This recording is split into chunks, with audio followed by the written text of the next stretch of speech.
ছোট্ট জঙ্গলে একটা শিয়াল থাকতো।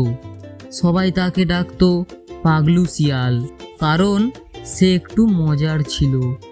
সে হাঁটতে হাঁটতে গান গাইতো, কখনো নিজের লেজ নিয়ে খেলতো। অনেক প্রাণী পাগলুকে দেখে হাসতো। পাগলু মাঝে মাঝে মন খারাপ করতো।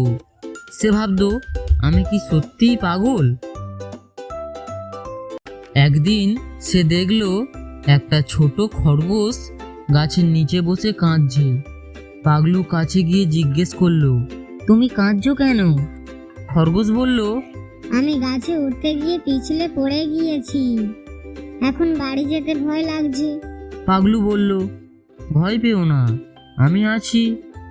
সে খরগোশটাকে ধীরে ধীরে উঠতে সাহায্য করলো। তারপর তাকে তার বাড়ির কাছে পৌঁছে দিল। খরগোশ খুবই খুশি হয়ে গেল। সে বলল, তুমি তো খুবই ভালো।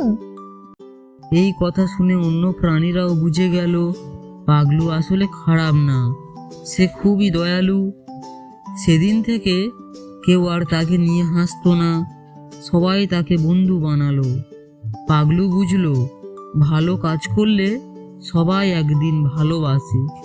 সে সেদিন থেকে সব সময় হাসি মুখে অন্যদের সাহায্য করতে লাগলো।